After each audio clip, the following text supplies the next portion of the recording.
In the dusty streets of Kansas, 1880, a small black girl clutched her empty stomach as hunger gnawed at her bones. Every step toward the wealthy rancher's gate took courage she barely possessed. The townspeople whispered about Samuel Crawford, a man hardened by cattle drives, known for his cold heart. No one dared approach him for charity, but desperation makes children brave in ways adults forget. With tears streaming down her dirt-stained cheeks, she looked up and whispered, "I'll work to pay you back, mister. Please, a piece of bread." The rancher stared down at her, face unreadable. What happened next would shock every soul in that frontier town. But what could move such a hardened man to kindness? Before we jump back in, tell us where you're tuning in from. And if this story touches you, make sure you're subscribed, because tomorrow I've saved something extra special for you. Samuel Crawford stood 6 feet 2 inches in his weathered boots, a man carved from the same unforgiving Kansas prairie that stretched endlessly beyond his ranch. At 43, his face bore the deep lines of a life spent under the relentless sun, driving cattle across treacherous terrain where lesser men had perished. His hands, scarred from barbed wire and branded by rope burns, told stories of countless dawns spent in the saddle, of nights when only the stars witnessed his solitude. The Crawford Ranch sprawled across 3,000 acres of the finest grazing land in Jefferson County. 15 years of backbreaking labor had transformed what was once virgin prairie into one of the most prosperous cattle operations between Kansas City and Denver. His Hereford cattle bore the distinctive C brand that commanded respect at every stockyard from Dodge City to Chicago. Samuel had built an empire from nothing, driven by a fierce determination that intimidated competitors and earned grudging admiration from those who dared cross his path. But wealth had not softened him. If anything, success had hardened Samuel into something resembling the granite outcroppings that dotted his land. He spoke little, smiled less, and conducted business with the efficiency of a man who valued results over relationships. The townspeople of Millbrook knew him as fair but cold, a rancher who paid his debts promptly and expected the same from others. They respected his money and feared his reputation, but none claimed to know the man beneath the facade. What they could not see was the worn leather Bible that sat on Samuel's nightstand, its pages soft from years of handling. His late wife Elizabeth had given it to him on their wedding day, inscribed with words that still made his throat tighten. "For my Samuel, that faith might guide you when I cannot." He read from it each morning before dawn, seeking comfort in verses that reminded him of better days, when laughter had filled these same rooms and hope had seemed as vast as the prairie sky. Elizabeth Crawford had been everything Samuel was not: gentle where he was hard, quick to laugh where he remained stoic, able to see goodness in people where Samuel saw only their potential for disappointment. She had died 7 years ago, along with their infant son, victims of the fever that swept through Kansas like a prairie fire, claiming the innocent and leaving the survivors to wonder why they had been spared. Samuel had not spoken her name aloud since the funeral. He had buried his grief as deep as he had buried his family, beneath tons of earth and years of silence. The house that had once echoed with Elizabeth's singing now held only the sound of Samuel's boots on hardwood floors and the occasional creak of settling timber. Mrs. Patterson, his housekeeper, tried to bring warmth to the place, but even her motherly presence could not dispel the shadows that seemed to gather in corners where laughter used to live. The morning the small girl approached his gate, Samuel had been reviewing the books in his study, calculating profits from the spring cattle drive to Abilene. The numbers were impressive. He would clear nearly $8,000 this year, enough to expand his operation and perhaps purchase the adjacent Hendricks property. Success bred more success, and Samuel Crawford was nothing if not successful. He had noticed her from his window long before she worked up the courage to approach. She had been standing across the dusty main street for the better part of an hour, a tiny figure in a dress that might have once been blue but had faded to the color of prairie grass. Even from a distance, Samuel could see the deliberate way. She moved, as if each step required careful consideration. When she finally crossed the street and walked up his front path, something in her posture, spine straight, despite her obvious fear, caught his attention in a way that surprised him. The girl could not have been more than 8 or 9 years old, though hunger had made her appear younger. Her dark skin bore the dust of the street, and her hair had been braided with the careful attention of a child trying to maintain dignity in impossible circumstances. When she spoke, her voice carried the educated cadence of parents who had cared. Enough to teach her proper English, despite their obvious poverty. "I'll work to pay you back, mister. Please, a piece of bread." The words hung in the air between them like a prayer. Samuel found himself studying her face, noting the intelligence in her dark eyes, the way she held his gaze despite her obvious terror.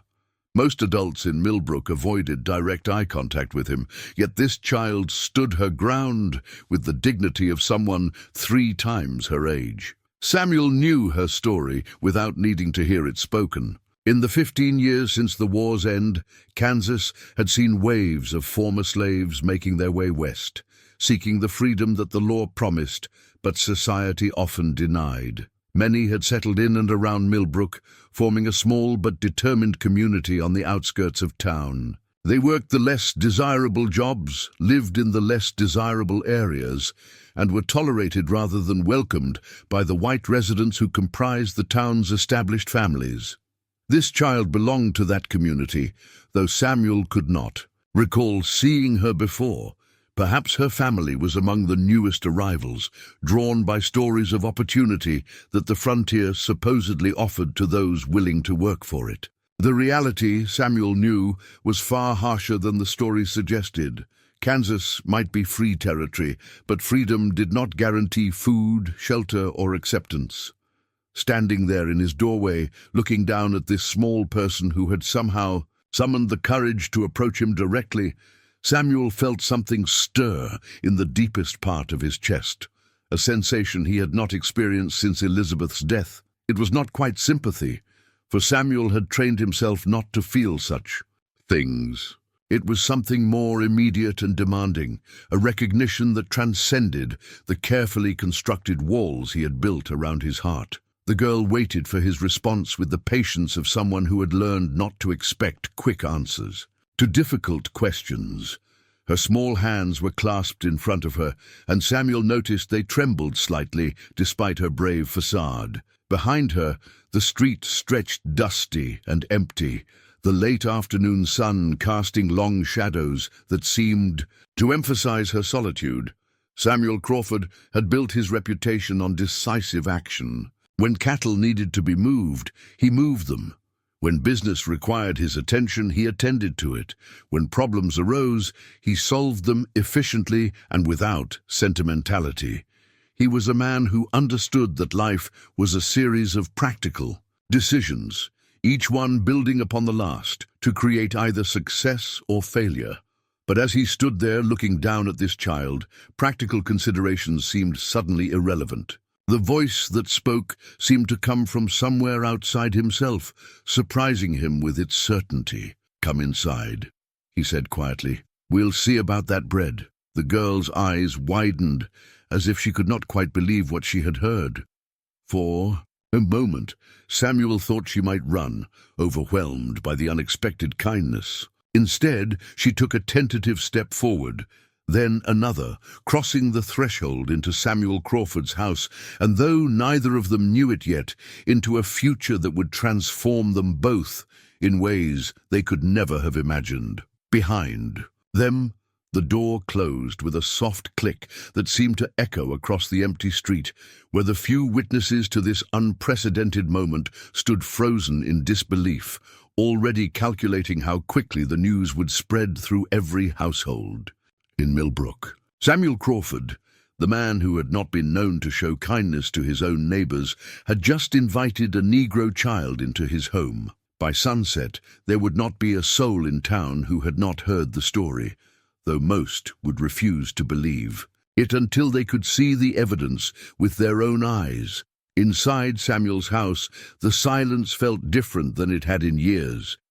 The girl stood just inside the entrance, her bare feet making no sound on the polished hardwood floors that Elizabeth had once insisted upon. Her eyes moved carefully around the room, taking in details that spoke of wealth beyond anything she had ever experienced. The mahogany furniture that gleamed with regular care, the oil paintings of pastoral scenes that decorated the walls, the crystal lamp that cast warm light across surfaces unmarked by the wear of poverty. Samuel watched her absorb her surroundings and felt an unexpected pang of something that might have been shame. The contrast between his comfortable home and her obvious deprivation was so stark it seemed almost accusatory. When had he last, truly, noticed the abundance that surrounded him? When had comfort become so commonplace that he had forgotten it was a privilege rather than a right? "Wait here," he said, his voice gruffer than he intended. The girl nodded quickly, pressing herself against the wall as if trying to occupy as little space as possible. Samuel made his way to the kitchen, where Mrs. Patterson was cleaning the dishes from his solitary lunch. Molly Patterson had worked for the Crawford family for 8 years, arriving shortly after Elizabeth's death when Samuel realized he could not manage the household alone. She was a woman of 62 years, widowed herself, with steel-grey hair and hands that knew the value of honest work. She had never questioned Samuel's moods or solitude, accepting his grief as she might accept the weather, something to be endured rather than discussed. "Mrs. Patterson," Samuel said, standing awkwardly in the doorway. She turned from the wash-basin, drying her hands on her apron. "Yes, Mr. Crawford, I need you to prepare some food. Bread, perhaps some of that soup from yesterday. Enough for—" He paused, realizing he did not even know the child's name. "For someone who is very hungry." Mrs. Patterson's eyebrows rose slightly. Samuel Crawford never asked for food between meals, never deviated from the precise schedule they had maintained for years. "Is someone coming for dinner, sir?" "Not exactly." Samuel struggled to find words that would explain what he himself did not fully understand. "There's a child. She needs feeding." Before Mrs. Patterson could respond, Samuel retreated to the sitting room, where he found the girl exactly where he had left her. She had not moved even an inch, as if afraid that any action might shatter the fragile kindness she had been shown. "What's your name?" Samuel asked, settling into the chair opposite where she stood. "Ruby," she whispered. "Ruby Washington. How old are you, Ruby?" "9, sir. I'll be 10 come Christmas." Samuel nodded slowly. 9 years old, and already bearing the weight of survival that many adults never learn to carry. "Where are your parents, Ruby?" The girl's composure wavered for the first time since she had entered his house. Her lower lip trembled, and tears gathered in her eyes before she blinked them away with determined effort. "They died, sir, last month. The fever took them both." Her voice remained steady, despite the grief that clearly still felt fresh and raw. "Mama made me promise to be strong, said I was smart enough to take care of myself." The fever. Samuel knew it well. The same disease that had claimed Elizabeth and their son. The same merciless force that swept through communities without regard for age, race, or circumstance, leaving behind only the terrible silence of interrupted lives. "Where have you been staying?" Samuel asked gently. "Different places," Ruby replied, her eyes focusing on the floor. "Mrs. Johnson let me sleep in her barn for a week, but she said she couldn't afford to feed me too. Mr. Williams at the general store gave me sweeping work for a few days, but folks complained about having me inside." She lifted her chin with obvious effort. "I ain't been stealing, though. Mama raised me better than that." Mrs. Patterson appeared in the doorway, carrying a wooden tray laden with thick slices of fresh bread, a bowl of steaming beef soup, and a glass of milk still cold from the cellar. The aroma that filled the room seemed to affect Ruby physically. Her knees nearly buckled, and she swayed slightly as if the smell alone might sustain her. "Set it on the table," Samuel instructed, gesturing toward the small dining table that he rarely used for its intended purpose. Mrs. Patterson complied, though her movements were careful and her expression puzzled. She glanced between Samuel and Ruby with obvious questions she was too well trained to voice aloud. "Ruby," Samuel said, "please sit and eat." The girl approached the table as if it might disappear at any moment. She climbed onto the chair with the careful movements of someone who had learned not to take comfort for granted. When she saw the food laid before her, more food than she had seen in weeks, her composure finally cracked. Tears spilled down her cheeks as she picked up the first piece of bread. It was fresh and soft, still warm from Mrs. Patterson's oven, with butter that melted at her touch.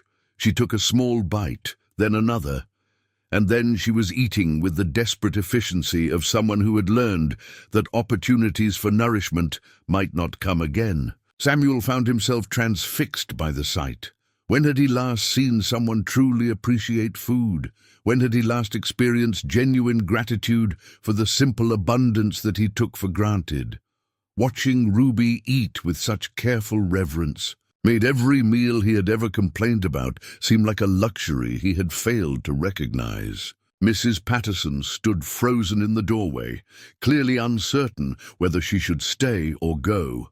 Samuel caught her eye and nodded toward the kitchen, indicating she should return to her duties, but he could see the questions multiplying behind her eyes. By evening, he knew she would be bursting with curiosity about this unexpected development. Ruby finished the bread and soup with methodical thoroughness, using the last piece of bread to clean every trace of broth from the bowl. When she was done, she set down her spoon and folded her hands in her lap with the careful manners of a child who had been taught proper behavior, even in circumstances where such niceties seemed irrelevant. "Thank you, sir," she said quietly. "That was the finest meal I've had in longer than I can remember." Samuel felt something twist in his chest at her formal politeness. This child, who had every reason to be bitter about the world's indifference to her suffering, still possessed the grace to express genuine gratitude. "Ruby," he said slowly, "where did you plan to sleep tonight?"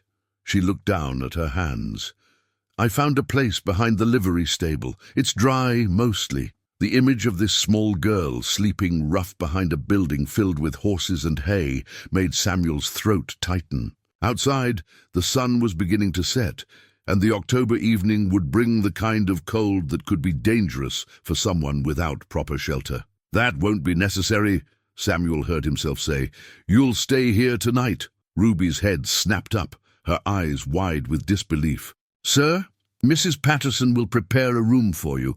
Tomorrow we'll discuss—" He paused, realizing he had no clear plan for tomorrow, no rational explanation for what he was doing. "Tomorrow we'll see what arrangements need to be made." For the first time since entering his house, Ruby smiled. It was a tentative expression, as if she feared it might be inappropriate, but it transformed her entire face from that of a worried adult into something approaching the child she should have been allowed to be. "I won't be any trouble, Mr. Crawford," she said earnestly. "I'll work hard, I promise. I can cook some and clean, and I'm good with animals. You won't regret helping me." Samuel nodded, though he was not at all certain that was true. What he was certain of was that for the first time in 7 years, his house felt less empty than it had the night before. Whether that would prove to be a blessing or a complication remained to be seen. Outside, the first whispers were already beginning to spread through Millbrook's dusty streets, carrying news that would shock the community and set in motion consequences that none of them could yet imagine. Ruby's first week at the Crawford ranch unfolded with the careful rhythm of two strangers learning to share space. She rose each morning before dawn, a habit born from months of uncertainty when sleeping past sunrise might mean missing an opportunity for work or shelter. Samuel would find her in the kitchen, sitting quietly at the table with her hands folded, waiting patiently for permission to begin her day. The transformation in her appearance was remarkable. Mrs. Patterson had taken one look at Ruby's tattered dress and declared it beyond salvage. From a trunk in the spare room, a trunk that had remained unopened since Elizabeth's death, she produced a simple blue dress that had once belonged to Samuel's wife as a child. With some quick alterations, it fit Ruby well enough. and the change in her demeanor was immediate.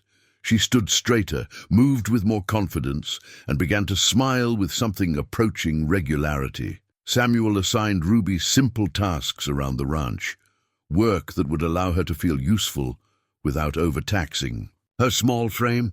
She gathered eggs from the henhouse with the careful attention of someone who understood the value of each unbroken shell. She helped Mrs. Patterson in the garden, pulling weeds and learning to identify the herbs that would flavor their meals. Most afternoons, she could be found in the barn, talking softly to the horses while she brushed their coats with long, gentle strokes. The horses, surprisingly, took to her immediately.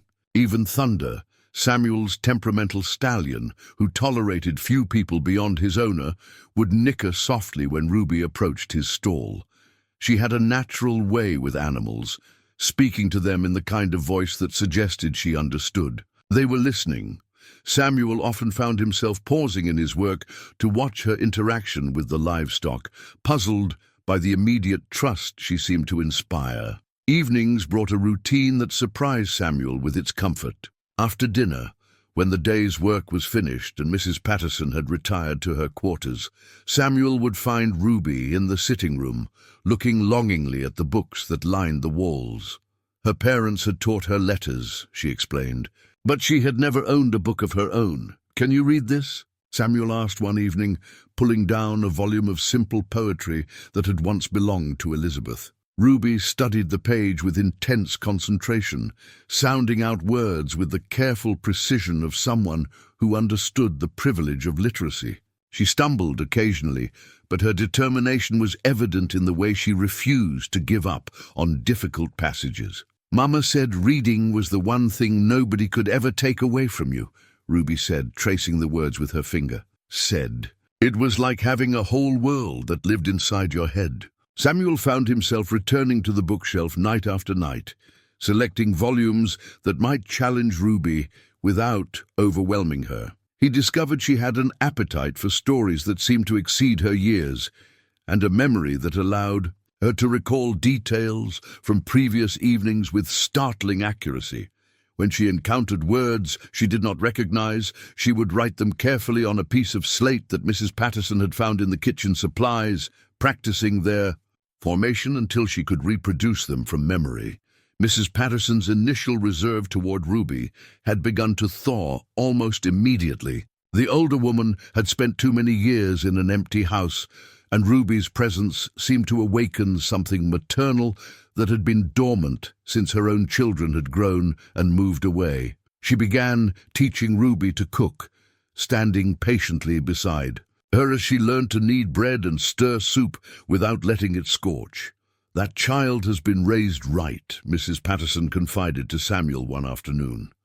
"Got manners most adults could learn from, and she works without being told twice." "Her people did well by her before they passed," Samuel nodded, though the compliment stirred conflicting emotions. Ruby's good upbringing only made her current circumstances seem more tragic. She should have been in school, surrounded by children her own age, worried about lessons and games rather than survival. It was during the second week that Samuel found himself in his workshop one evening, a small space attached to the barn where he repaired tools and occasionally indulged in the kind of detailed handwork that had once been a hobby. He had always been skilled with wood, and in the early years of his marriage he had crafted furniture for the house and toys for the children he and Elizabeth had planned to have. His hands seemed to move without conscious direction, selecting a piece of soft pine and beginning to shape it with his knife. The work was meditative, requiring just enough attention to quiet the thoughts that typically occupied his mind during idle moments. It was only when the basic form began to emerge that Samuel realized what he was creating: a doll, small enough for a child to hold, with careful attention to details that would make it seem lifelike. He worked on the doll for several evenings, adding features with the patience of someone who understood that quality required time. He carved delicate hands and feet, shaped a face with gentle eyes and a small smile, and sanded every surface until it was smooth enough for young fingers to caress without fear of splinters.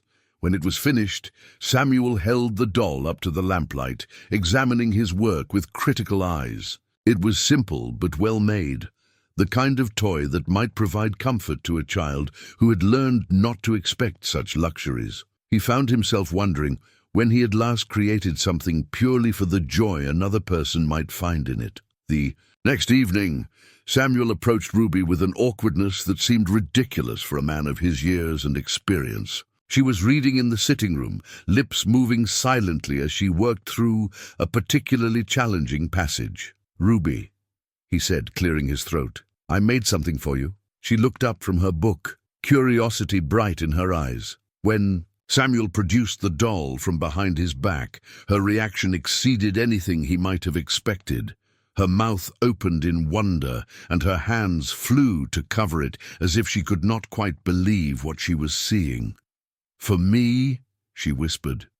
"Truly," Samuel nodded, suddenly uncertain whether the gift might be inappropriate. Perhaps she was too old for dolls, or perhaps the gesture would seem condescending. Ruby reached out with trembling fingers to accept the doll, holding it as carefully as she might hold something made of spun glass. She examined every detail, the carved features, the smooth finish, the way the arms and legs moved on their carefully fitted joints. "She's beautiful," Ruby said softly. "The most beautiful thing I've ever owned." Something in Samuel's chest loosened at her words. A tension he had not realized he was carrying. Watching Ruby cradle the doll against her chest, he felt a satisfaction that went beyond simple craftsmanship. For the first time since Elizabeth's death, he had created something that brought joy to another person, and the feeling was both foreign and deeply familiar. "What will you name her?" Samuel asked. Ruby considered the question with the seriousness it deserved. "Hope," she said finally. "I think I'll call her Hope." Outside, the October wind rattled the windows, but inside the Crawford house, 3 people sat in comfortable silence, bound together by the kind of understanding that does not require words to be complete. The letter arrived on a Tuesday morning, in late October, delivered by the same postal clerk who had been bringing Samuel's correspondence for the past decade. But this envelope bore an unfamiliar handwriting and a return address that made Samuel's jaw tighten: Denver, Colorado. His brother Thomas had not written in 3 years, and the timing of this communication felt ominous. Samuel opened the letter. In his study, away from Ruby's curious eyes and Mrs. Patterson's bustling presence, Thomas's words were measured and formal, as they had always been, but their meaning cut straight to the heart of Samuel's new circumstances. "Dear Samuel, word has reached us here in Denver regarding your recent decision to take in a Negro child. While I trust you believe your actions to be charitable, I feel compelled to express my concern for both your reputation and the family name. Our business associates in Kansas City have mentioned the situation, and I fear the implications for the Crawford legacy may be more serious than you realize. Mother's health continues to decline, and she has expressed distress over these reports. Perhaps it would be wise to reconsider this arrangement before permanent damage is done to relationships that have taken years to build. I remain, as always, your brother, Thomas." Samuel set the letter aside, with hands that trembled slightly from suppressed anger. Thomas had always possessed a remarkable ability to couch criticism in concern, to make his disapproval seem like wisdom. The mention of their mother was particularly calculated. At 78, she commanded respect from both sons, and her opinions carried weight even across the distance that separated them. But it was the reference to business associates that troubled Samuel most. His cattle operation depended on relationships with buyers in Kansas City and Chicago, men who judged their partners as carefully as they judged livestock. If word of Ruby's presence was already spreading to other cities, the consequences could reach far beyond social disapproval. Samuel's concerns proved well-founded over the following weeks. His first indication came when James Morrison, who had purchased Crawford cattle for the past 5 years, cancelled his standing order for spring delivery. Morrison offered no explanation beyond changing business needs, but his discomfort during their brief conversation made his real reasons clear. Similar conversations followed with disturbing regularity. Benjamin Chase, who operated the largest stockyard in Kansas City, suggested they postpone their usual arrangements until after the first of the year. Harold Webb, a longtime buyer from Chicago, simply stopped responding to Samuel's telegrams. Altogether, the message was unmistakable. Samuel's decision to harbor Ruby was being interpreted as more than simple charity. In a region where racial tensions still simmered beneath the surface of polite society, his actions were seen as a statement that made many people uncomfortable. Ruby, despite her youth, was not blind to the changing atmosphere around the ranch. She noticed when visitors who once lingered to discuss business now conducted their transactions quickly and left without the usual pleasantries. She observed the way conversations stopped when she entered a room, and how Mrs. Patterson's trips to town resulted in increasingly terse reports about the attitudes of local merchants. The child's response to this growing hostility was to withdraw into herself, working even harder at her assigned tasks and speaking only when spoken to. Samuel found her one evening sitting on the front porch, staring out at the prairie with an expression far too serious for her years. "Ruby," he said, settling into the chair beside her, "is something troubling you?" She was quiet for a long moment, as if weighing whether honesty might be more burden than blessing. Finally, she spoke without looking at him. "People don't like me being here," she said simply. "I hear them talking in town. They think you made a mistake." Samuel felt his chest tighten at her matter-of-fact assessment. "What people think doesn't concern me, but it should," Ruby said, turning to face him with eyes that held too much understanding. "You're losing business because of me. Mrs. Patterson tries to hide it, but I see the worry in her face when she comes back from town. And you've been getting letters that make you angry." The perceptiveness of her observation startled Samuel. Had he become so transparent, or was Ruby simply more observant than he had realized? "I've been thinking," Ruby continued, her voice steady, despite the emotion behind it. "Maybe it would be better if I left. I could find work somewhere else, maybe in a bigger city, where folks might be more accepting. I don't want to be the reason you lose everything you've worked for." The words hit Samuel like a physical blow. In the weeks since Ruby's arrival, he had grown accustomed to her presence in ways that surprised him.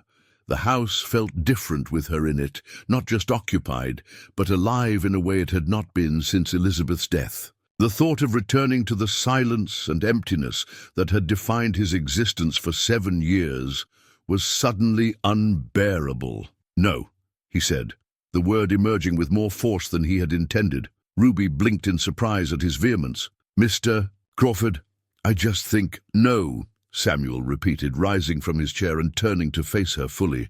"I won't hear talk of you leaving.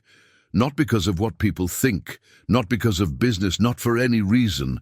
For the first time since Ruby's arrival, Samuel felt the walls he had built around his emotions begin to crack. The thought of this child walking away, back into the uncertainty and danger she had escaped, awakened something protective and fierce that he had not felt since Elizabeth's illness. "Ruby," he said, his voice gentler but no less certain, "you belong here now. This is your home. Whatever problems that creates, we'll face them together." Tears gathered in Ruby's eyes, though she tried to blink them away. "But people will keep talking. They'll keep causing trouble."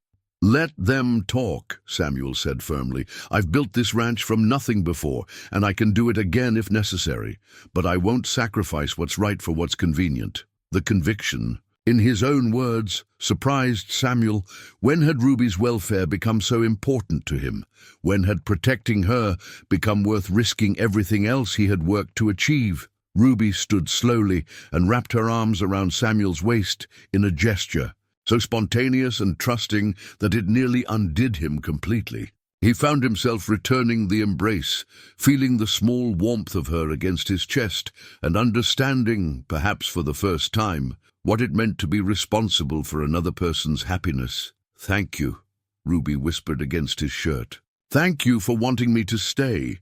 Samuel rested his hand on her head, feeling the soft texture of her braided hair beneath his palm. In that moment, watching the sun set over the prairie while holding this child, who had somehow become essential to his life, he made a decision that would define both their futures. Whatever storms lay ahead, they would weather them together. The Crawford ranch would endure, and so would the unlikely family that had formed within its boundaries. Samuel Crawford had spent 7 years learning to live with loss. Now it was time to learn something far more challenging: how to live with love. 3 months had passed since Ruby first knocked on Samuel's door, and the changes in both their lives had become unmistakable. The frightened, hungry child who had begged for bread had blossomed into a confident young girl whose laughter now echoed through rooms that had been silent for too long.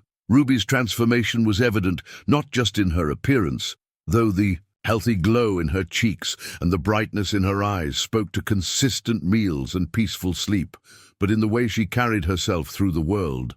Samuel had taught her to ride, starting with the gentlest mare in his stable and progressing to more spirited horses as her confidence grew.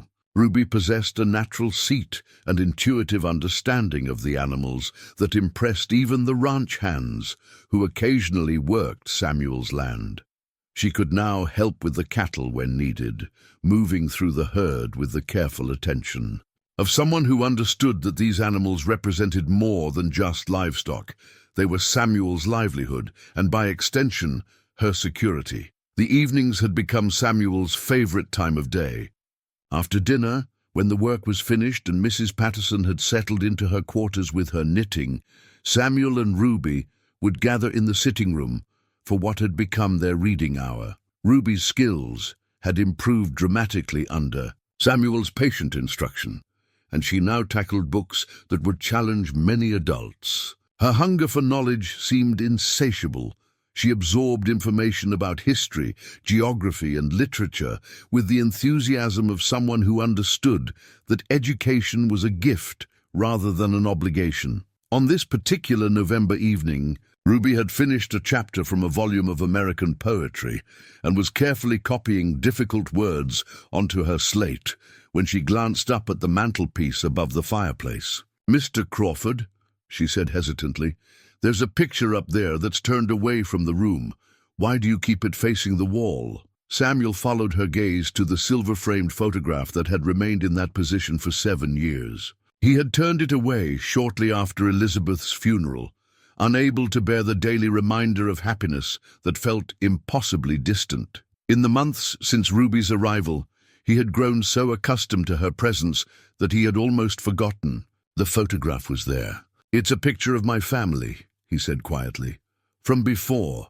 Ruby set down her slate with careful attention, recognizing the weight in Samuel's voice. "Would you show it to me?" Samuel hesitated, feeling the familiar tightness in his chest that always accompanied thoughts of Elizabeth and their son.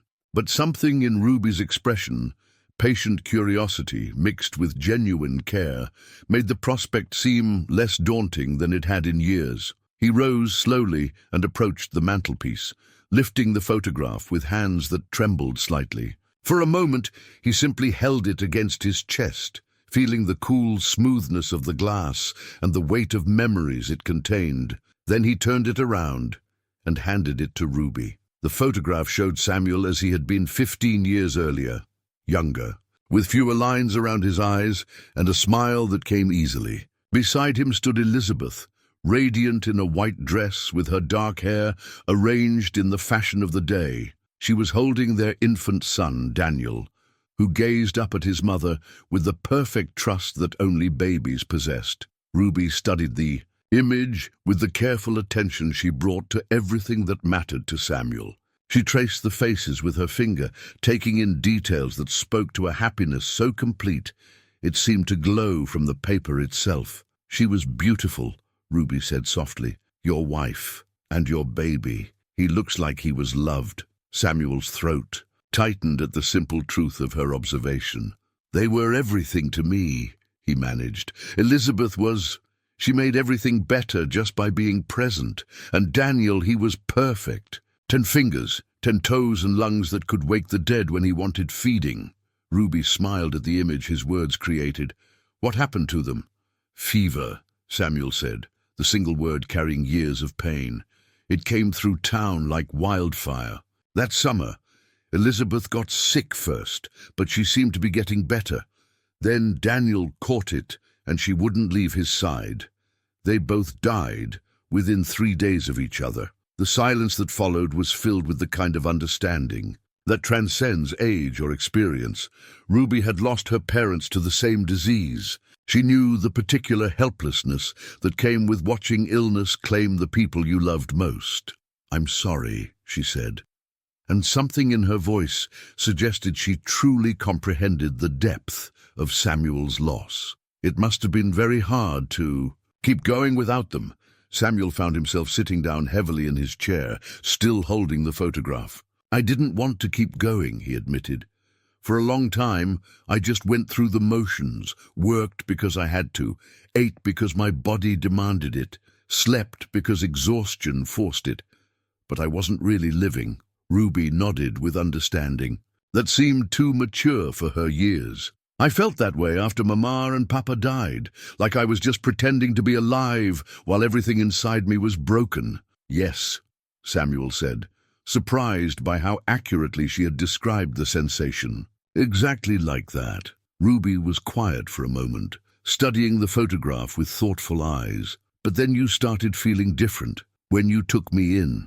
Samuel considered the question, examining his emotions with the kind of honesty he had avoided for years. "When you knocked on my door," he said slowly, "something changed. I don't know if it was seeing your courage or recognizing something in your situation that reminded me of my own losses, but for the first time in 7 years, I felt responsible for someone else's happiness." "And that made you feel more alive?" Ruby asked.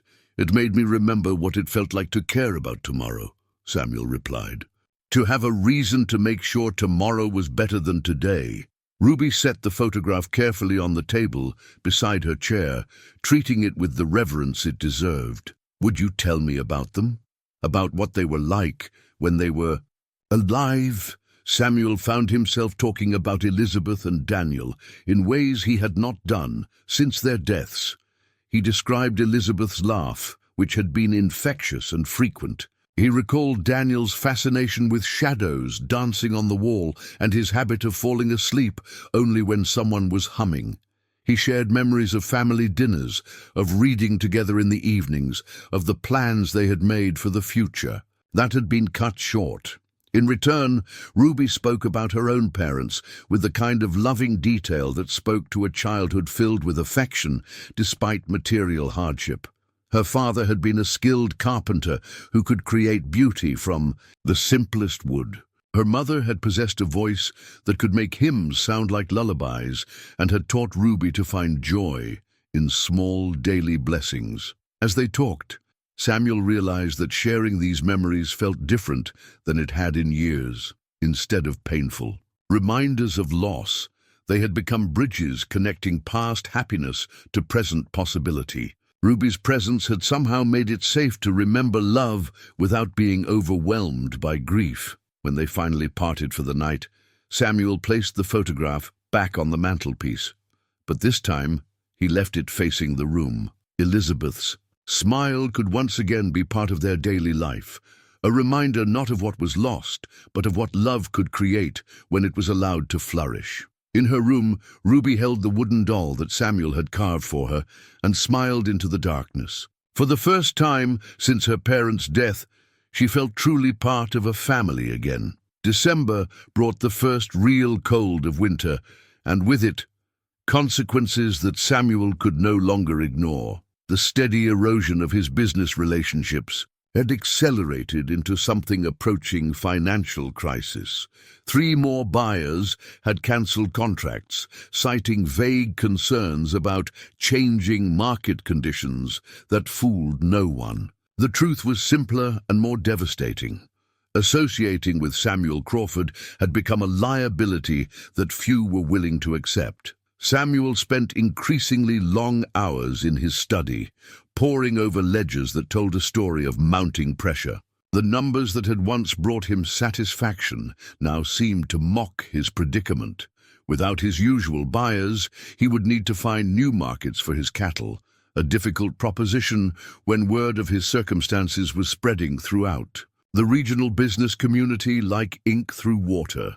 He had hoped to keep these concerns from Ruby, but children possessed an uncanny ability to sense adult anxiety even when it was carefully hidden. Samuel noticed her watching him during their evening reading sessions, her dark eyes taking in details that spoke to worry. The way he rubbed his temples when he thought she wasn't looking, the letters that arrived and were quickly tucked away, the conversations with Mrs. Patterson that stopped abruptly when Ruby entered the room. The truth became impossible to hide when Harold Brennan arrived on a grey Thursday afternoon with a document that made Samuel's chest tighten with foreboding. Brennan was the local banker, a thin man with nervous hands, who had always treated Samuel with the deference due to his most successful account holder. Today, however, his demeanor carried an apologetic tension that suggested their usual relationship had shifted. "Samuel," Brennan said, refusing the offer of coffee and remaining standing in the front parlor, "I'm afraid I have some difficult news. The bank's board of directors has requested that I discuss the terms of your outstanding loans." Samuel felt his jaw clench. He had borrowed money to expand his operation 2 years ago, confident in his ability to repay based on established business relationships. The loans were current and had never been a source of concern. "What about the terms?" Samuel asked carefully. "Well," Brennan said, his hands fidgeting with the papers he carried, "there's been some discussion about acceleration of the payment schedule. The board feels that, given certain recent developments, it might be prudent to reassess the risk profile of your account." The euphemisms were transparent. The bank was calling in his loans because his decision to take in Ruby had made him a poor risk in the eyes of the community's financial establishment. "How much time do I have?"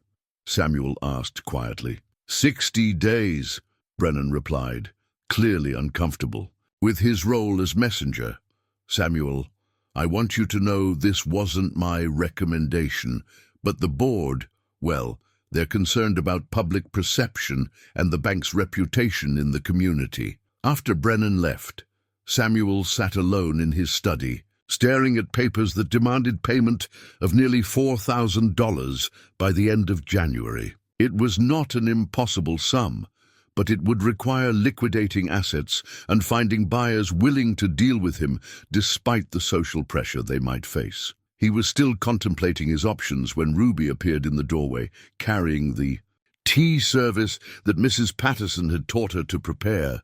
She set it down with careful attention to detail, then stood quietly, clearly wanting to speak but uncertain how to begin. "Mr. Crawford," she said finally, "is the ranch in trouble?" Samuel looked up at her, struck by the directness of her question. There seemed little point in maintaining pretenses when the evidence was so clear. "We're facing some challenges," he admitted. "Nothing that can't be managed with time and effort." Ruby nodded thoughtfully, then reached into the small pocket of her dress. She withdrew something that caught the lamplight. A delicate silver locket that Samuel had never seen before. "This was my mother's," Ruby said, holding the locket with reverence. "Her mother gave it to her when she was married, and Mama gave it to me before she died. It's the only thing I have left from my family." Samuel watched as Ruby opened the locket, revealing 2 tiny photographs. Her parents, young and smiling, captured in a moment of happiness that spoke to the love that had created their small family. "It's beautiful," Samuel said softly. "Your mother must have treasured it." "She did," Ruby agreed, "but I think she'd understand why I want to give it to you now." Samuel felt his breath catch. Ruby, no. I couldn't possibly. Mr. Williams at the general store told Mrs. Patterson that silver is worth good money, Ruby continued, her voice steady despite the obvious emotion behind her words. And I heard you talking to that banker man. If selling this would help save the ranch, then Mama would want me to do it.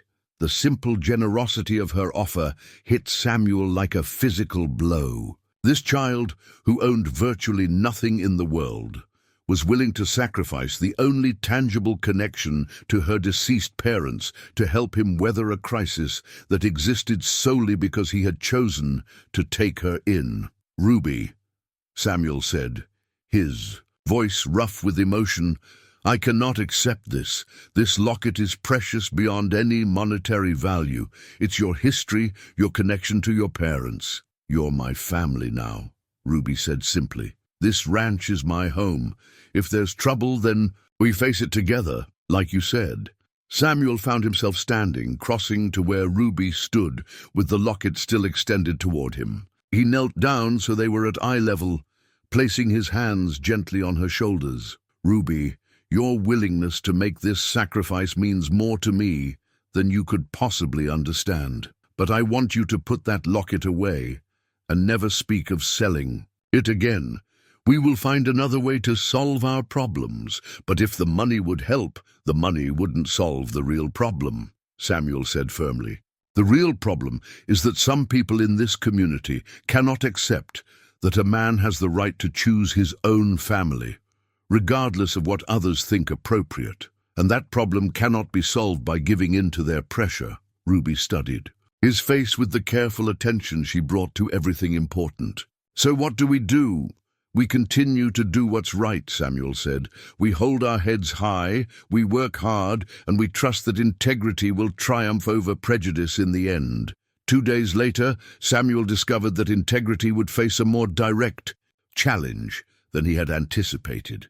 He woke to find that someone had painted ugly words across the side of his barn during the night, racial slurs that made his blood boil and his hands clench into fists.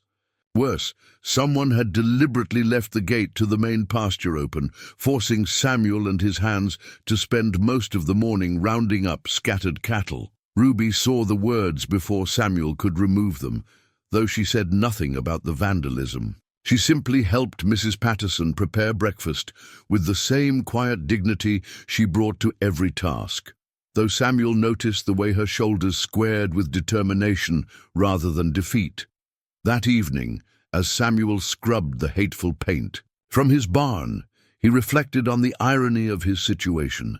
In trying to save one child from the cruelty of the world, he had discovered just how deep that cruelty could run. But he had also discovered something else, that love, once awakened, could be stronger than fear, and that some things were worth fighting for regardless of the cost. Ruby's locket remained safely in her possession, but her willingness to sacrifice. It had shown Samuel something profound about the nature of family. It was not blood that bound them together, but choice, the daily decision to care for each other's welfare above their own convenience. Whatever trials lay ahead, Samuel knew they would face them with the strength that came from that choice. The stranger arrived on the morning train from Kansas City, a man whose bearing immediately marked him as someone accustomed to authority. Sheriff's Deputy Marcus Kane was making his rounds through the territorial towns, updating local law enforcement on outstanding warrants and checking for any information about wanted men who might have fled to the frontier communities where anonymity was easier to maintain. Samuel first noticed Kane when he walked into Williams' general store to purchase supplies. The deputy was standing at the counter, spreading wanted posters across its surface, while Mr. Williams examined them with the kind of nervous attention that suggested he hoped not to recognize any faces. Samuel approached to conduct his business, nodding politely to the lawman. "Samuel Crawford," Kane said, glancing up from his papers. "I heard your name mentioned. You're the rancher who's been causing quite a stir around here." Samuel felt his shoulders stiffen at the man's tone, which carried an undercurrent of judgment. "I run cattle," he replied evenly. "I'm not aware of causing any stirs." Kane smiled, but there was no warmth in it. Word travels fast between towns. Mr. Crawford, people talk about a man who takes in Negro children, especially when it affects business relationships. He gestured to the wanted posters. Makes me wonder if you're not being a bit careless about who you trust. I trust my own judgment, Samuel replied, gathering his purchases with movements that betrayed his irritation. Well, Kane said, returning to his posters, just thought you should know that we've had reports of criminals using children as accomplices. Some of these wanted men had families, and those families don't always disappear when the menfolk do. Samuel paused in his preparations to leave. What exactly are you suggesting? Kane picked up one of the posters, studying it with theatrical interest. Moses Washington, wanted for cattle rustling in 3 counties, last seen with his wife and young daughter before he disappeared. That was about 6 months ago. He looked up at Samuel with eyes that glittered with malicious satisfaction. Funny coincidence, don't you think? Negro man named Washington with a young daughter, and now you've got a Negro girl whose last name happens to be Washington. The words hit Samuel like a physical blow. Ruby's father, a cattle thief? The gentle carpenter she had described with such love and reverence reduced to a criminal's description on a wanted poster. Samuel forced his voice to remain steady. May I see that poster? Kane handed it over with obvious pleasure. The image was crude, as such drawings typically were, but the description matched. Moses Washington, approximately 30 years of age, skilled with tools, traveling with wife Sarah and daughter Ruby. The charges were serious: theft of livestock, assault on a law enforcement officer, flight to avoid prosecution. Of course, Kane continued conversationally, the man's dead now. Died of fever in some charity house in Topeka, according to reports. But it does make you wonder about the daughter. Children learn from their parents, if you catch my meaning. Samuel studied the poster, his mind racing. Ruby had never mentioned her father being wanted by law. Her descriptions of Moses Washington had painted him as an honest man, struggling to make a living for his family.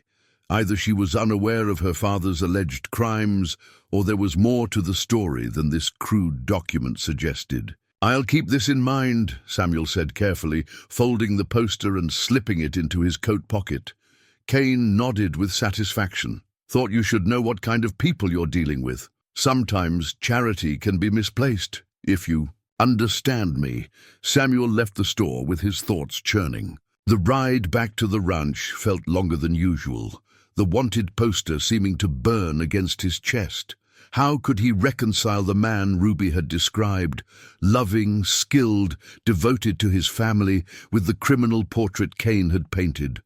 More importantly, how could he approach Ruby with this information without devastating her memory of her father? That evening, after Ruby had gone to bed, Samuel spread the wanted poster on his desk and studied it carefully. The charges were specific: theft of 12 head of cattle from the Morrison Ranch, assault on Deputy Sheriff William Hayes when arrested, escape from custody before trial.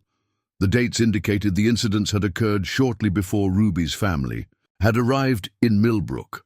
Samuel knew James Morrison, the same buyer who had recently cancelled his contracts. Morrison's ranch was only 30 miles east of Millbrook, close enough that a man fleeing charges there might logically seek refuge in a neighboring town. But something about the timing troubled Samuel. If Moses Washington had been a fugitive, why would he have remained in the area rather than fleeing to more distant territories? Samuel decided to investigate further.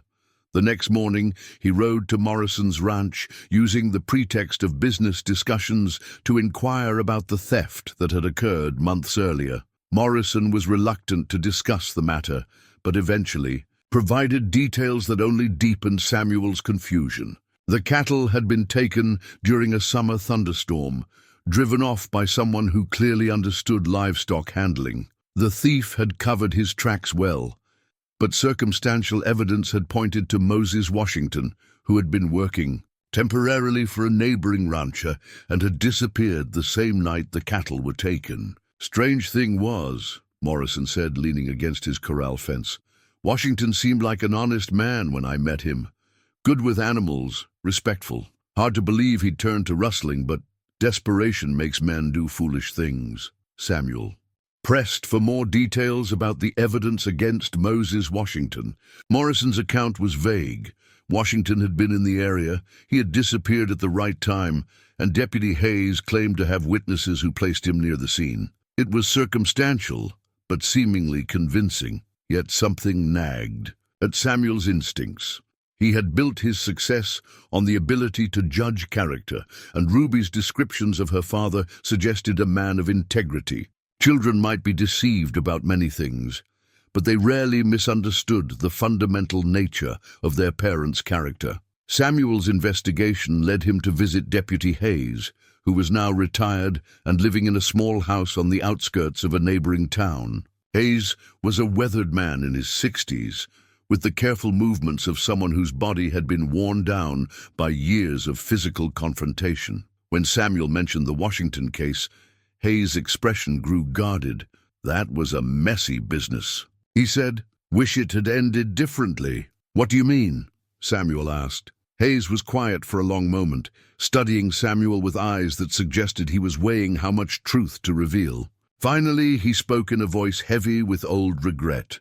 "Moses Washington wasn't guilty," he said simply. "I knew it then, and I know it now, but I was a young deputy, and my boss was convinced we had our man.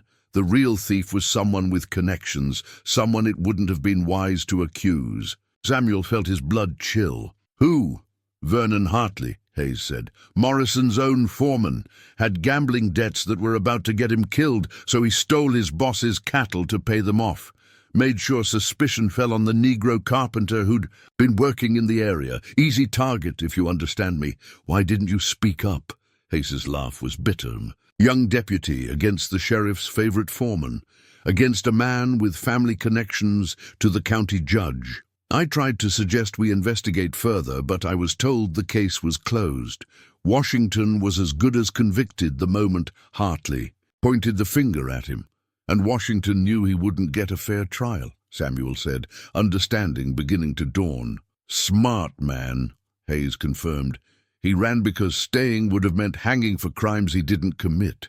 Left behind everything he'd worked for, including his good name." Hayes fixed Samuel with a steady gaze. "Heard you've got his daughter living with you now." Samuel nodded, feeling the weight of this revelation settling over him like a lead blanket. "She's a good child," Hayes continued. "Smart, well-mannered. Her father would be proud of how she's turned out, if he'd lived to see it." The ride home gave Samuel time to process what he had learned. Ruby's father had been an innocent man, destroyed by prejudice and the cynical calculations of those who saw him as expendable. The family had fled not because they were criminals, but because they were victims of a system that offered them no justice. This knowledge recontextualized everything about Ruby's situation. The town's hostility toward her wasn't just about racial prejudice, it was about guilt. Some of these people knew the truth about her father, or at least suspected it. Her presence served as a reminder of their community's complicity in destroying an innocent family. When Samuel arrived home, he found Ruby in the sitting room, reading by lamplight. She looked up at his approach, and he saw in her face the same intelligence and integrity that had apparently characterized her father. The wanted poster in his pocket felt like a terrible weight, but he knew Ruby deserved to know the truth about her family's history. "Ruby," he said gently, settling into the chair across from her, "I need to tell you something about your father. It's not easy to hear, but it's important that you know." Ruby set down her book, recognizing the gravity in his voice. "Is it bad news?" "It's complicated news," Samuel replied, "and it explains a great deal about why some people in this town have treated us the way they have." As Samuel began to tell Ruby what he had learned, he watched her process the information with the remarkable resilience that had first drawn him to her. Her father had been falsely accused, had died in exile from the home he had tried to build for his family. But instead of breaking under this revelation, Ruby seemed to draw strength from finally understanding the truth. "Papa always said the truth had a way of coming out eventually," she said quietly when Samuel finished. "I'm glad you found it, even if it took so long." Samuel reached out and took her hand, feeling the small fingers close around his own with trust that humbled him. "Your father was a good man, Ruby, an innocent man, and you have every right to be proud of him." In the lamplight, holding hands with this remarkable child, whose family had been destroyed by the same prejudice she now faced daily, Samuel felt his resolve crystallize into something unshakable. The town owed the Washington family a debt that could never be fully repaid, but he could ensure that Ruby received the justice and respect that had been denied her parents.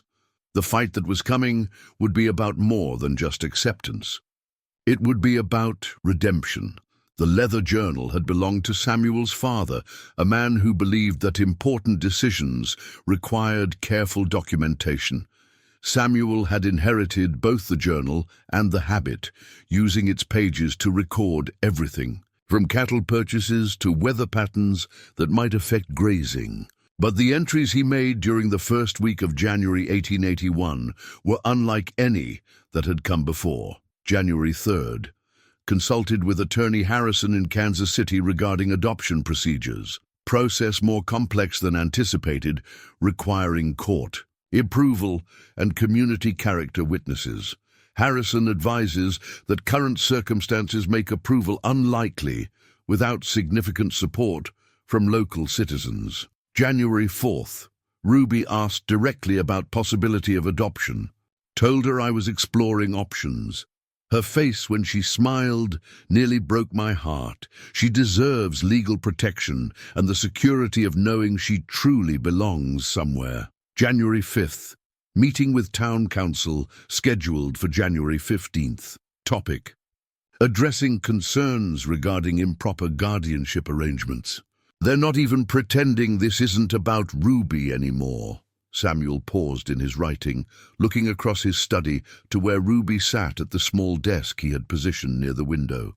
She was working on arithmetic problems that Mrs. Patterson had assigned, her tongue poking slightly from the corner of her mouth in concentration. The late afternoon light caught the highlights in her dark hair, and Samuel felt the familiar surge of protective love that had grown stronger each day since her arrival. The past weeks had brought mounting pressure from multiple directions. The town council, led by Mayor Harrison Barnes, had made it clear that Samuel's decision to harbor Ruby was seen as more than personal eccentricity. It was viewed as a challenge to the community's social order. Barnes had visited twice, each time with increasingly pointed suggestions that Samuel reconsider his temporary arrangement before it created permanent complications. January the 6th, second meeting with Barnes. He claims business community is united in concern about my situation, threatened to challenge my fitness as guardian if I pursue legal adoption. I've underestimated their determination to force Ruby out. The banking crisis had intensified as well. Harold Brennan had delivered the final notice. All loans must be repaid by January 31st, or the bank would begin foreclosure proceedings. Samuel had managed to liquidate some investments and secure emergency buyers for part of his herd, but he was still nearly $1,000 short of the required amount. More troubling than the financial pressure was the escalating social hostility.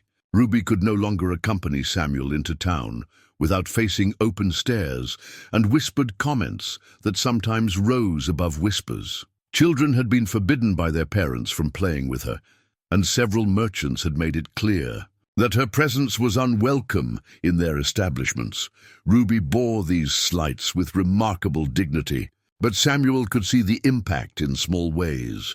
The way she hesitated before speaking in public spaces, the careful attention she paid to her behavior when others were watching, the questions she asked about whether people would ever accept her as part of his family. January 8th, Mrs. Patterson overheard conversation at church social. Group of women discussing petition to protect community standards. They're organizing formal opposition to any adoption proceedings. Samuel had not shared this particular development with Ruby, But Mrs. Patterson's report had crystallized his understanding of what they were facing. This was not simply prejudice or social disapproval. It was organized resistance designed to force Ruby's removal from his home and from the community entirely. The realization had sent Samuel to his desk each evening, working by lamplight to document his intentions and reasoning with the thoroughness of a man preparing for legal battle. His journal entries became longer and more detailed, recording not just events, but his own evolving understanding of what was at stake. January 10th. Ruby asked me tonight if she would ever be legally my daughter. I told her that was my intention, but that some people would try to prevent it. She nodded, like she expected as much, then said, "Some things are worth fighting for, even when fighting is hard." 9 years old, and she understands courage better than most adults I know. Samuel's research into adoption procedures had revealed the complexity of his situation. Kansas law required court approval for adoptions, and judges typically relied heavily on community testimony regarding the prospective parent's character and the child's best interests. In normal circumstances, Samuel's reputation and financial stability would have made approval routine. But these were not normal circumstances. Attorney Harrison had been blunt about the challenges they faced. "Mr. Crawford," he had said during their second meeting, "the law doesn't explicitly forbid cross-racial adoptions, but neither does it encourage them. You'll need demonstrable community support and compelling evidence that this arrangement serves the child's interests better than alternative placements." "What alternative placements?" Samuel had asked. "There are institutions that specialize in caring for Negro orphans, boarding schools, church organizations. The court might view those as more appropriate options." The word appropriate had hung in the air between them like a judgment. Samuel understood that what Harrison really meant was acceptable to white society, and the distinction made his jaw clench with suppressed anger. January 12th. Visited the Methodist church that Ruby's parents attended, spoke with Reverend Johnson about their family. He confirmed what I already knew. Moses and Sarah Washington were good people who loved their daughter deeply. Johnson agrees to provide character testimony if needed. Samuel's investigation into Ruby's family history had yielded one significant ally. Reverend Joshua Johnson was one of the few white clergymen in the area who had ministered to both white and Negro congregations. He had known Ruby's parents personally and could testify to their character and to Ruby's upbringing. "That child was raised in love and faith," Johnson had told Samuel. "Her parents prepared her well for the challenges she would face in this world, but they never could have anticipated losing their lives so young, or their daughter needing protection from the very community they tried to join." Johnson's willingness to support Samuel publicly was significant, but it also came with risks. The Reverend's congregation included families who disapproved of his inclusive approach to ministry, and his support for Ruby's adoption could cost him members and financial support. January 13th. Mrs. Patterson revealed disturbing news. Town council planning to request county judge review Ruby's placement immediately after our meeting. "They're trying to remove her from my home before adoption. Proceedings can begin." Mrs. Patterson's intelligence network among the town's domestic workers had proven invaluable. The women who cleaned houses and prepared meals often overheard conversations that their employers assumed were private. Through this network, Mrs. Patterson had learned that the town council's strategy was more aggressive than Samuel had realized. "They're not just trying to pressure you into changing your mind," she had explained over breakfast, speaking quietly so Ruby wouldn't overhear. "They're planning to have her removed by legal force if necessary. Mayor Barnes has been in communication with Judge Morrison about emergency guardianship proceedings." Judge Morrison was James Morrison's uncle, the same Morrison whose cattle had been stolen and whose testimony had helped frame Ruby's father. The connection was too convenient to be coincidental, and it suggested that Ruby's family had been targeted by a network of influence that extended beyond Millbrook. Samuel's response had been immediate. He accelerated his own legal preparations and began documenting every aspect of Ruby's care and progress since her arrival. The journal became a detailed record of her education, her health, her integration into his household, and the positive changes in both their lives. January 14th. Tomorrow's meeting will determine everything. Ruby knows something important is happening, though I've tried to shield her from the details. She brought me coffee this evening and said, "Whatever happens tomorrow, I want you to know that these have been the happiest months of my life. If that's not worth fighting for, I don't know what is." The evening before the town council meeting, Samuel made his final preparations with the methodical attention of a military commander preparing for battle. He had written letters to potential character witnesses, organized documentation of Ruby's progress and welfare, and prepared detailed responses to every objection the council might raise. But as he sat in his study, reviewing his notes by lamplight, Samuel understood that facts and logic might not be enough. The opposition to Ruby's adoption was rooted in prejudice that transcended rational argument. What they needed was not just legal justification, but moral authority that could shame the community into doing what was right, rather than what was convenient. Ruby appeared in the doorway, dressed for bed, but clearly reluctant to retire. "Mr. Crawford, are you worried about tomorrow?" Samuel looked up from his papers, seeing in her face the trust that had sustained them both through months of growing hostility. "I'm concerned," he admitted, "but I'm not afraid." "Are you?" Ruby considered the question with her characteristic thoughtfulness. "I'm scared they might make me leave," she said honestly. "But I'm not scared of standing up for what's right. Papa taught me that some things are worth being brave for." Samuel rose from his desk and crossed to where she stood, kneeling down so they were at eye level. "Ruby, I want you to know that whatever happens tomorrow, you will always be my daughter in every way that matters. Legal papers can't create that. A bond, and they can't destroy it either." Ruby nodded solemnly, then surprised him by wrapping her arms around his neck in a fierce hug. "I love you too, Papa," she whispered. The word hit Samuel like a thunderbolt. Papa, not Mr. Crawford, not Sir, but Papa, the title that meant everything, and that he had never dared hope to hear again. As Ruby went to bed and Samuel returned to his preparations, he carried that word with him like armor. Tomorrow he would face the assembled forces of prejudice and fear, armed with nothing but love and the conviction that some battles were too important to lose. His journal entry that night was brief but certain. "Whatever the cost, Ruby Crawford will have the family and protection she deserves." The Millbrook Town Hall had never seen such a crowd. Every wooden pew was filled, with additional townspeople lining the walls and spilling out onto the front steps. The air was thick with tension, and the competing sense of winter wool and nervous perspiration. Samuel Crawford walked through the center aisle with Ruby at his side, their footsteps echoing in the sudden silence that fell over the assembly. Sheriff Tom Bradley stood near the front of the room, his silver badge catching the light from the overhead lanterns.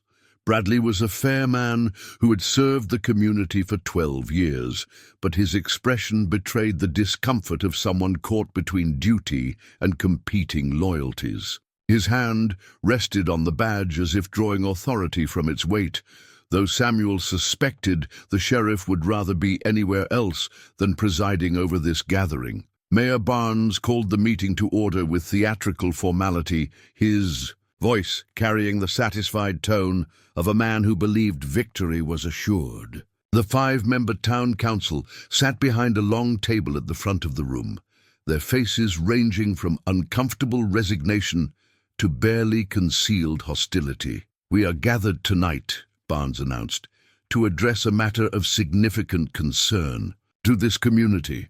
Mr. Samuel Crawford has chosen to harbor a Negro child in his home for several months, despite the obvious inappropriateness of such an arrangement.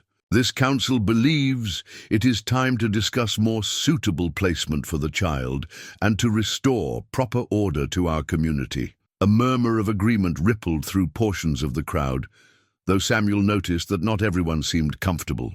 With Barnes's characterization, Ruby sat beside him with perfect posture, her hands folded in her lap, her expression calm despite the hostility directed toward her. Councilman Peters, a thin man who operated the town's largest dry goods store, cleared his throat importantly. "Mr. Crawford, this council appreciates your charitable impulses, but we must consider what is best for all concerned.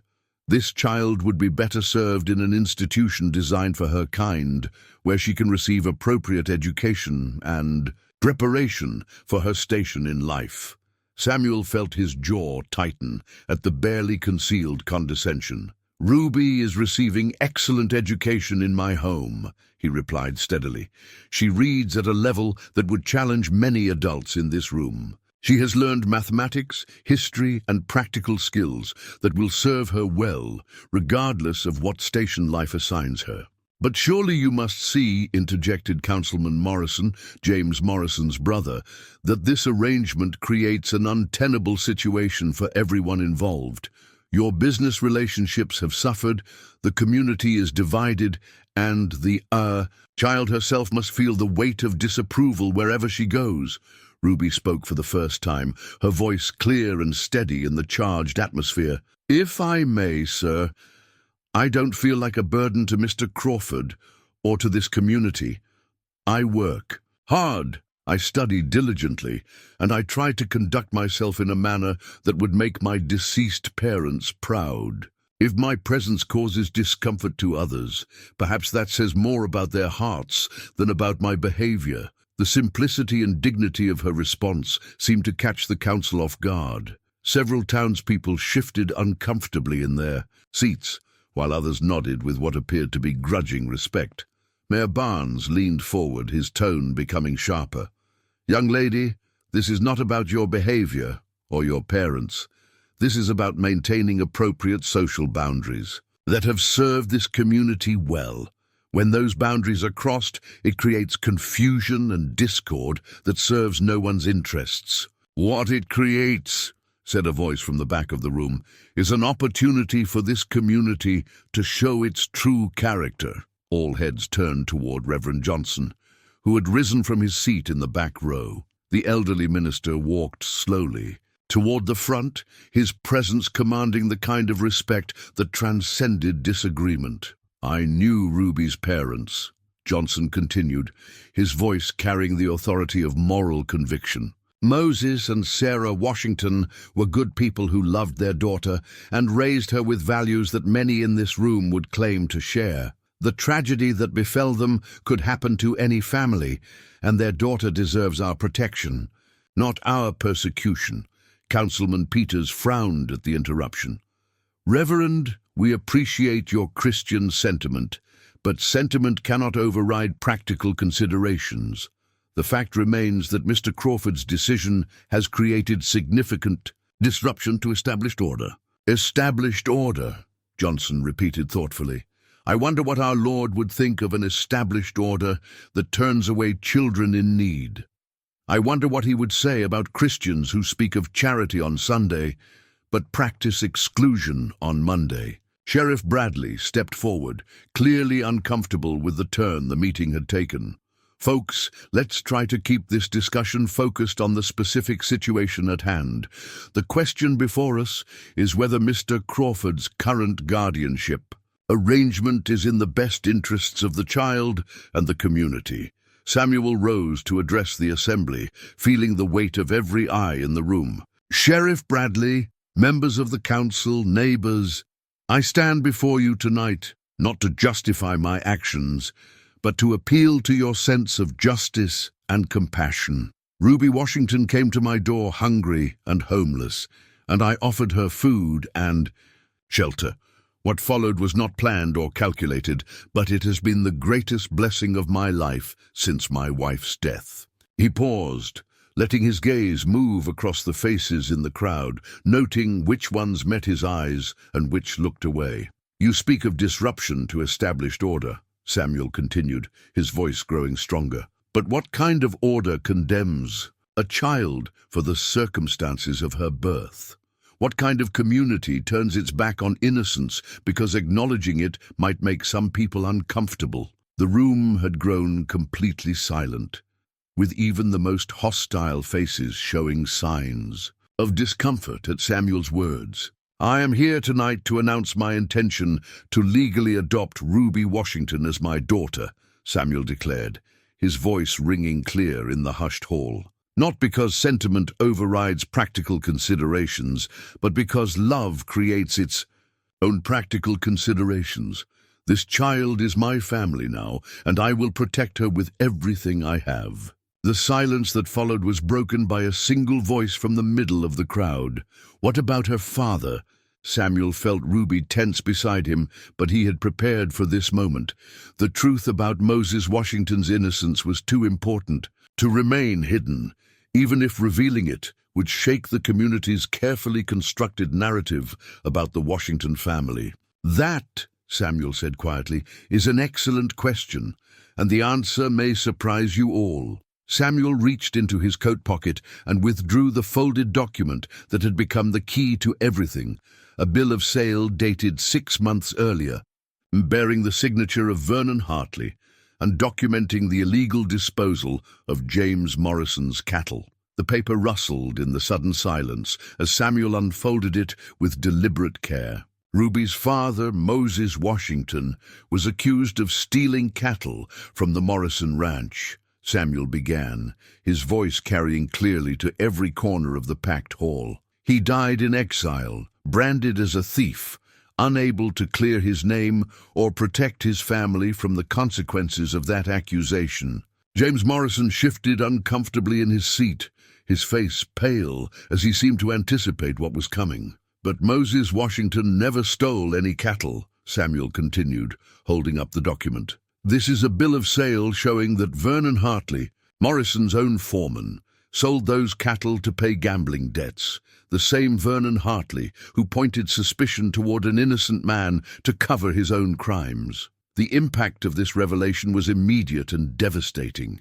Gasps echoed through the crowd, followed by angry murmurs as people turned to stare at Morrison with accusatory eyes. The rancher looked stricken, his mouth opening and closing without producing sound. "I didn't know," Morrison said finally, his voice barely audible. "Hartley told me. He said he saw Washington driving the cattle away. I believed him. I trusted him." "Perhaps," Samuel replied, though his tone suggested he found Morrison's ignorance less than completely credible. "But what matters now is that this community condemned an innocent family based on the word of a thief. Moses Washington fled, not because he was guilty, but because he knew he would never receive a fair trial here." Sheriff Bradley stepped forward, his hand extended for the document. "May I examine that, Mr. Crawford?" Samuel handed over the bill of sale, watching as Bradley studied it with the careful attention of someone trained to evaluate evidence. The sheriff's expression grew grimmer. As he read, "This appears genuine," Bradley announced to the crowd. "If authentic, it would constitute proof that Vernon Hartley was the actual thief and that Moses Washington was wrongly accused." The murmur of conversation that followed was different from the earlier hostility. This carried notes of shame and uncomfortable recognition. These people were being forced to confront not just their prejudices, but their complicity in destroying an innocent family. Ruby rose slowly from her seat, her small figure commanding attention through sheer dignity, rather than size. When she spoke, her voice was steady and clear, cutting through the noise of conflicted conversation. "My papa always told me that anger was like a hot coal. It burns the person who holds it more than the person it's thrown at," she said, her eyes moving across the faces in the crowd. "I could be angry at the people who killed my father with their lies. I could hate this town for driving my family away and letting them die in poverty and exile." The hall had grown silent again, every person hanging on the words of this 9-year-old child who spoke with the wisdom of someone far beyond her years. "But Papa also taught me that hate makes you smaller, while forgiveness makes you stronger," Ruby continued. So I forgive the people who wronged my family. I forgive the lies that were told and the truth that was hidden.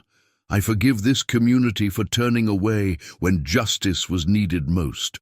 Her pause seemed to stretch forever, the weight of her words, settling over the assembly like a judgment that was somehow more powerful for its mercy.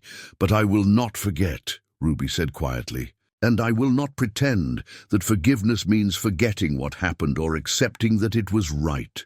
My parents deserved better from this community. They deserved justice, and they deserved to see their daughter grow up in the home they tried to build here. Tears were visible on many faces now, and even some of Samuel's strongest opponents seemed shaken by Ruby's combination of grace and moral authority. Mrs. Patterson, who had been sitting in the front row, stood suddenly and began to applaud. The sound seemed to break a spell that had held the crowd frozen, and other people began to join her, first a few, then many, until most of the hall was filled with applause for this remarkable child who had somehow found the strength to offer mercy to those who had least deserved it. When the applause finally died away, Mayor Barnes looked around the room with the expression of a man who had suddenly found himself on the wrong side of history.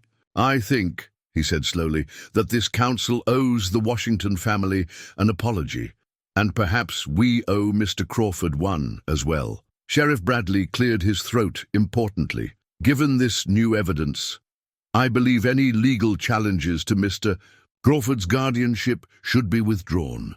In fact, I would recommend that the county expedite any adoption proceedings he chooses to pursue." Reverend Johnson stepped forward, his face glowing with satisfaction. "I move that this community formally apologize to the memory of Moses and Sarah Washington, and that we support Mr. Crawford's intention to adopt their daughter as an act of justice long delayed." The motion was seconded immediately by Dr. Hammond, one of the few men who had remained neutral throughout the controversy. A voice vote followed, and while not unanimous, the support was overwhelming. Samuel felt Ruby's small hand slip into his as the meeting began to break up.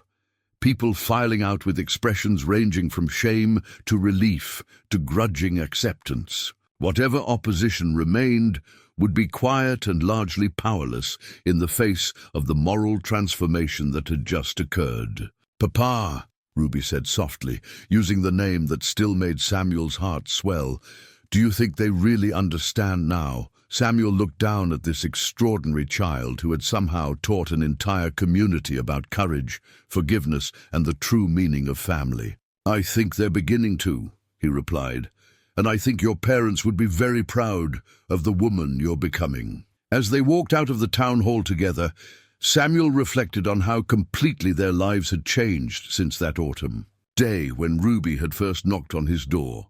She had come seeking bread and found a family. He had offered charity and discovered love. Together, they had faced down prejudice and emerged stronger for the struggle.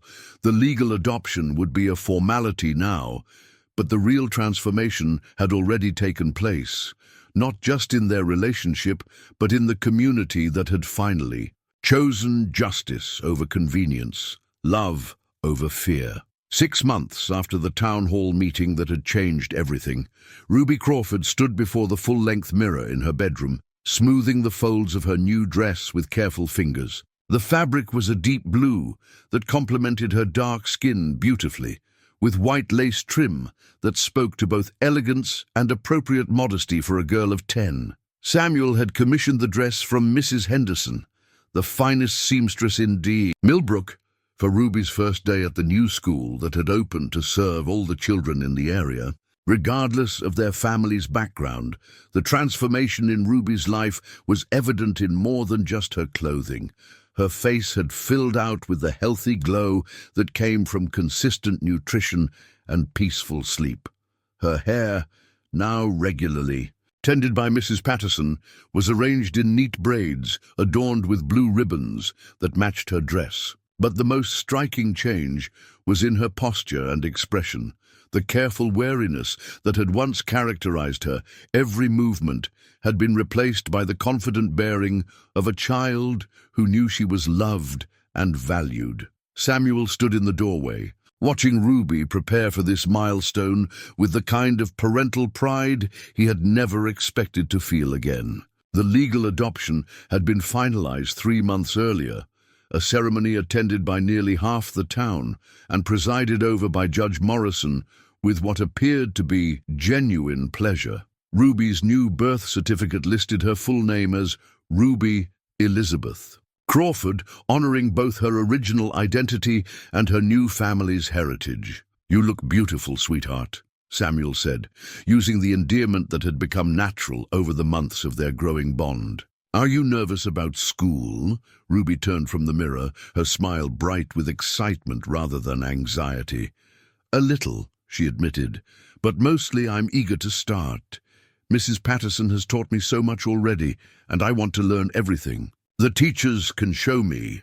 Mrs. Patterson appeared in the hallway behind Samuel, carrying a small cloth bag that contained Ruby's lunch and school supplies. The older woman's face glowed with the satisfaction of someone who had helped nurture. A remarkable transformation.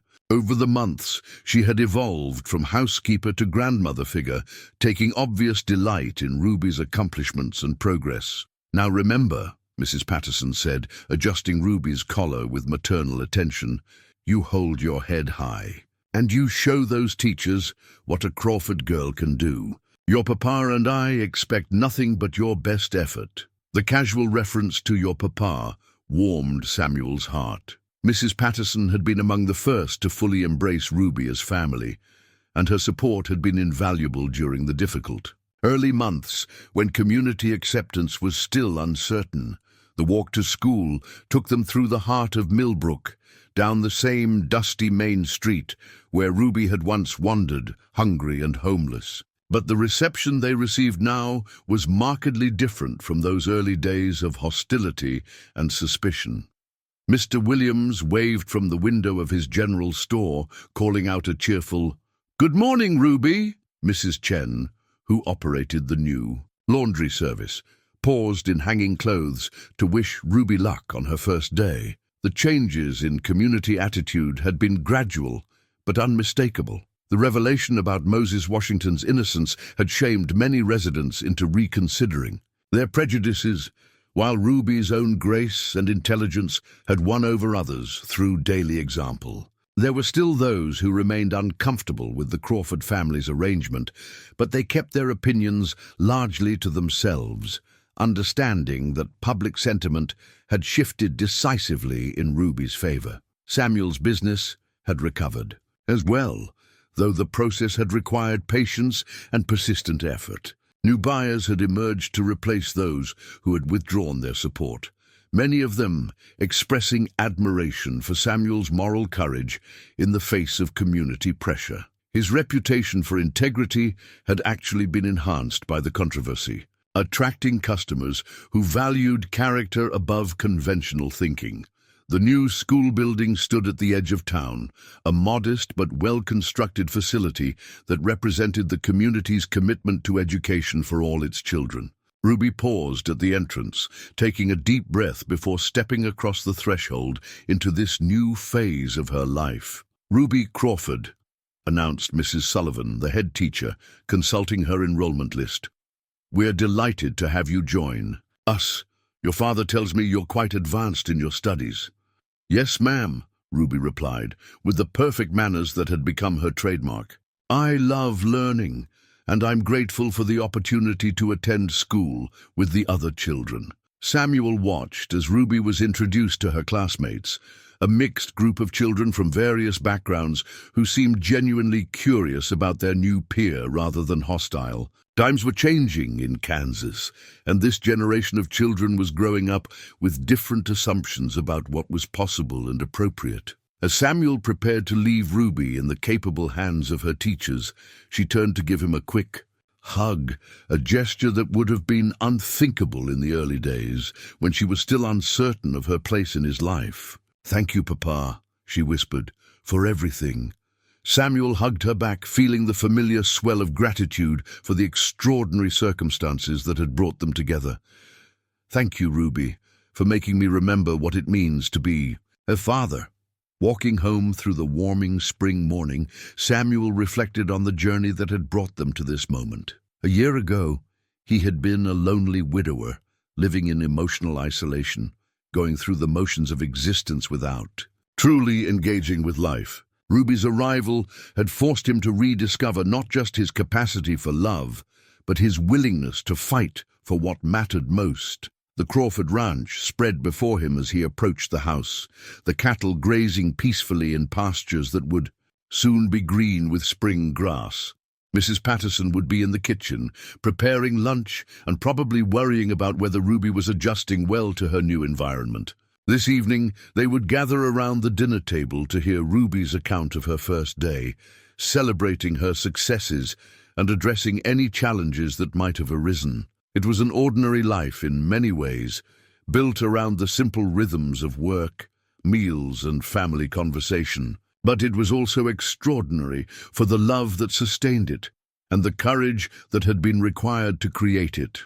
As Samuel settled into his study to review the morning's correspondence, he noticed the family photograph on the mantelpiece. Elizabeth and baby Daniel smiling down from their silver frame. But beside it now stood a new photograph taken just after the adoption ceremony, showing Samuel and Ruby together with expressions of joy that spoke to the happiness they had found in each. Other two families, separated by loss but connected by love. Two stories of what it meant to build a home, not just with blood relations, but with the people who chose to care for each other through whatever challenges life might bring. In the distance, the school bell rang, marking the beginning of Ruby's formal education and another chapter in the remarkable story of the Crawford family. Samuel smiled, opened his ledger, and began planning for a future that promised to be far richer than anything he could have imagined when a hungry little girl first knocked on his door and asked for bread. The best was yet to come.